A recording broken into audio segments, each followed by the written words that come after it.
Welcome. Today we're going to be taking a look at Paradise Lost. This is a 2 to 5 player deduction asymmetric point-to-point movement game, where you take the role of heroes of legend, like Aladdin and Alice, that have been captured and brought to the realms of the Water Witch. It is in these realms that you are going to try to defeat the Water Witch and become the ultimate hero of legend. How do you become the ultimate hero of legend and defeat the Water Witch? By being the first hero to claim the correct villain and weapon that she is using in these realms. Now that we know what the winning condition is, let's take a look at the components, setup, and how gameplay works in Paradise Lost. Now let's take a look at the components. You have the main game board. On the main game board, you have 5 different realms. Black cubes for the claim order and rage tracker. Oracle cards, truth seeker cards, hideout tiles, clue tiles, black swan cards, water witch rage cards, scroll cards, water witch envelope. For each of the heroes, we have hero tiles, hero miniatures, and color rings for the miniatures. Oracle die, coins, mana crystals, seeker cubes, a pad and pencils. And then finally we have your rulebook. Now let's take a look at the setup. We're going to be setting this up for a 3-player game, which takes 13 steps. Step 1, place the main game board. Place the main game board in the center of the play area. Step 2, place decks. Shuffle your Swan, Truth Seeker, and Witch Rage cards and place them face down on their corresponding spaces on the main board. Step 3, place scroll cards. Separate these scroll cards for fire and ice, and then place them in ascending order on their indicated spaces.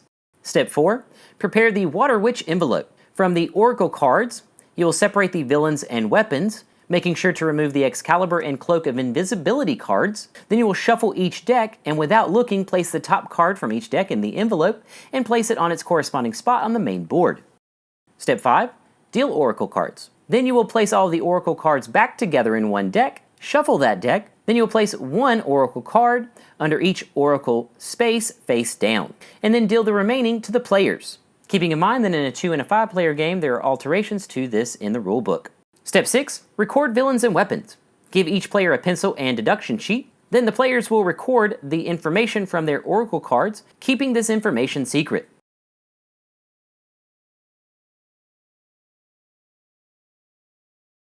Step 7, shuffle and distribute hideout tiles. Shuffle and give one hideout tile to each player, returning any remaining to the box. Then shuffle the clue tiles, giving one to each player, and place the remaining on their indicated space on the main board. Step 8, place supply pools. Create supply pools for coins, mana, and seeker cubes on their indicated spaces on the main board, and then give one to each of the players. Step 9, place the Water Witch's Rage. You'll place a black cube on the first space on the Water Witch's Rage track. Step 10, choose a hero. Shuffle the hero tiles and deal 2 to each player. Players will choose one of those heroes, discard the other one, and then get that miniature and a color base for that miniature. Step 11, determine the starting order. Each hero will roll the Oracle die, and the highest number is the starting hero. Then the players will place their miniatures in order going clockwise. Step 12, determine claim order criteria. The starting hero will roll the Oracle die, and then place a black cube on the matching space at the Witch's Gate. A blank row will go on the space of the player's choice. And then finally, step 13, prepare the first Oracle. The start hero will roll the die and place it on the first Oracle on the matching spot. The number indicates which hero gets immunity, and the symbol indicates the cost. Now let's take a look at the gameplay. A game consists of a number of player turns until all players get to the gates of the Water Witch's Ice Palace. A player's turn. The active player is the player furthest back on the Trail of Mystics, so the furthest player back on the board. So a player may take multiple turns in a row. The active player will move forward in the current realm as much as they like, stopping at an available space. Keeping in mind that the double spaces are only usable in a 4 to 5 player game, and you can go as far as the Oracle. When you go to the Oracle, arrival order is important because they will give benefits.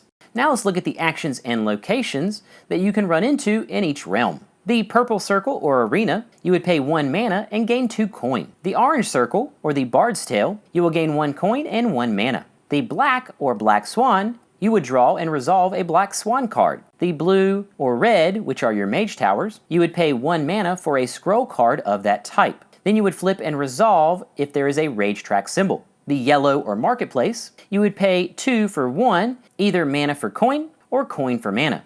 The pink or shrine, you would pay 1 coin for 2 mana. The gray or truth seekers, you would draw and reveal a truth seeker card, keeping in mind that the resolution is optional. The green or wildland, you would copy a location from any realm that has no hero occupying the same color. If you end up advancing the Witch's Rage to spot 2, 4, 6, 8, or 9, you would have to draw a Water Witch's Rage card, and the card can be an instant effect for all players, or a permanent effect.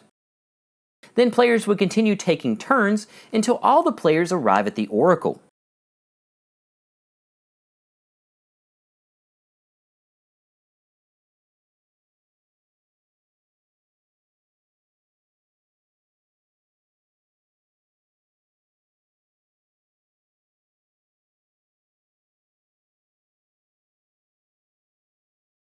When all the players arrive at the Oracle, and then we would carry out the Oracle in 4 steps. The first step, Arrival Rewards. The first player to get to the Oracle will gain a coin and a mana. If they're not first or last, they would either get a coin or a mana, and if you're the last person to get to the Oracle, you would get to act first when seeking the villain hideout.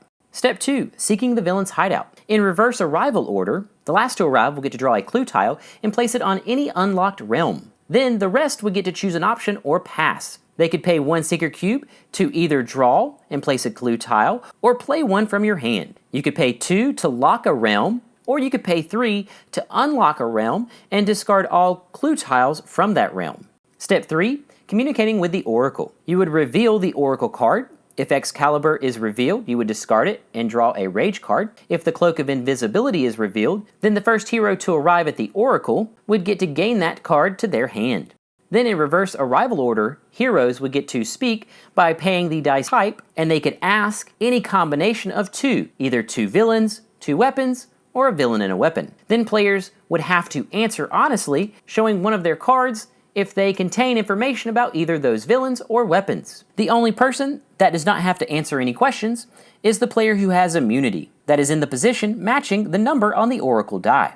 And then step 4, the journey onward. This is where the journey continues to the next realm by last to arrive, discarding the Rage card and increasing the Rage track by 1. Then rolling the Oracle die and placing on the next Oracle, and then starting the turns. Then turns and realms would continue until the end of the 4th Oracle, or if the Rage tracker ever gets to 10.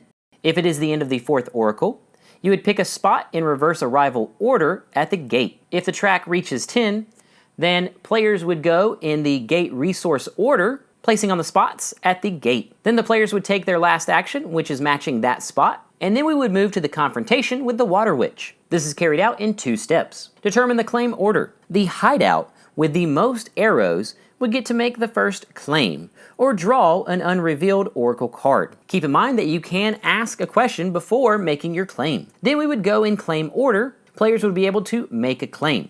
When making a claim, if you have all 5 red scrolls, you do not have to guess the villain. And if you have all 5 blue scrolls, you do not have to guess the weapon. And if you have all 5 of both, then you will automatically claim correctly. When making a claim, you would check the Water Witch's envelope, and the first hero to claim the correct villain and weapon is the ultimate hero of the realm and wins Paradise Lost.